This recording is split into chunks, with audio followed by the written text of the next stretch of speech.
और यूरोप में तनाव बढ़ गया है। ग्रीनलैंड को लेकर टैरिफ का दाव जो है वो उल्टा पड़ गया। यूरोपीय संसद ने ट्रेड डील रोक दी है। ट्रंप के टैरिफ के जवाब में यूरोपीय संघ का ये बड़ा कदम देखने को मिला है।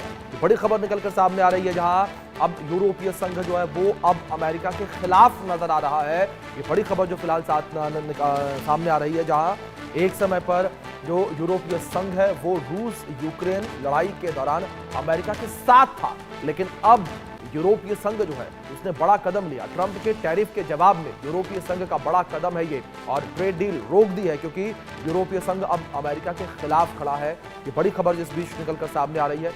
और जानकारियां चाहेंगे, यूरोपीय संघ किस तरीके से अपने कड़े तेवर अमेरिका को दिखा रहा है, किस तरीके से अमेरिका का विरोध यूरोपीय संघ के द्वारा किया जा रहा है। अगर हम बात करें तो ग्रीनलैंड पर कब्जे की डोनाल्ड ट्रंप धमकियों को लेकर अमेरिका और यूरोपियन देशों के बीच में तनाव लगातार बढ़ रहा है, और ऐसे में आज एक इमरजेंसी मीटिंग जो है वो यूरोपियन यूनियन की तरफ से बुलाई गई थी, और यूरोपीय संसद ने एक बड़ा कदम उठाते हुए अमेरिका के साथ ऐतिहासिक ट्रेड डील पर रोक लगा दी है। तो इस साफ तौर पर इसको एक बड़ा झटका जो है वो यूएस प्रेसिडेंट डोनाल्ड ट्रंप के लिए देखा जा रहा है, जिसमें ऐतिहासिक ट्रेड डील पर जो यहाँ पर रोक है वो लगा दी गई है। और ये कदम अमेरिकी राष्ट्रपति डोनाल्ड ट्रंप के ग्रीनलैंड पर अमेरिकी कंट्रोल के प्रस्ताव का विरोध करने वाले यूरोपियन देशों पर टैरिफ लगाने की घोषणा की, उसके बाद ये फैसला जो है वो लिया गया है। और ट्रंप की तरफ से भी देखिए लगातार स्टेटमेंट जो है वो ग्रीनलैंड को लेकर दिए जा रहे हैं। साथ ही 10% का टैरिफ जो है उन देशों पर लगाया गया जिन्होंने इसके खिलाफ आवाज उठाई थी, जो यूरोपियन जो नाटो और यूरोपियन यूनियन का हिस्सा है। और साथ ही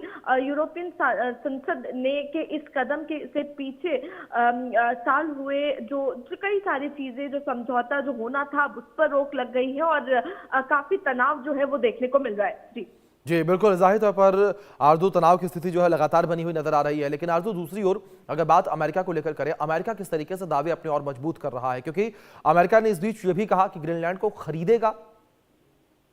जी बिल्कुल, देखिए जहां एक तरफ अमेरिका ये कह रहा है कि वो ग्रीनलैंड को खरीदेगा, साथ ही उन्होंने 10% टैरिफ जो है उसकी घोषणा करी उन देशों के खिलाफ, चाहे वो फ्रांस की बात करें या तमाम उन देशों की जो कि यूरोपियन यूनियन का हिस्सा है। और साथ ही 10% को 25% तक करने का थ्रेट जो है, धमकी जो है वो भी ट्रंप की तरफ से दी गई। साथ ही अगर हम बात करेंगे हालातों की, मौजूदा हालात में अगर ग्रीनलैंड की बात करेंगे, विरोध प्रदर्शन जो है वो देखने को मिल रहा है। सड़कों पर लोग उतर आए हैं और कह रहे हैं कि ग्रीनलैंड कोई भी बेचने को तैयार नहीं है और इसको कोई भी नहीं खरीद सकता है। कहीं ना कहीं अमेरिका के खिलाफ नारेबाजी देखने को मिली, तख्तियां लेकर लोग निकले हैं जिन पर लिखा है अमेरिका गो बैक। तो कहीं ना कहीं वहां के जो लोग हैं वो बहुत नाराज नजर आ रहे हैं जिस तरीके से प्रेसिडेंट ट्रंप की तरफ से ये तमाम स्टेटमेंट दिए जा रहे हैं, और एक के बाद एक कहीं ना कहीं ग्रीनलैंड को हासिल करने के लिए जो ये अटेम्प्ट किए जा रहे हैं, लोग इससे काफी ज्यादा निराश और गुस्से में नजर आ रहे हैं वहां के। जी बिल्कुल आरजू, लेकिन इस बीच नाटो और यूरोपीय यूनियन को लेकर बात करें,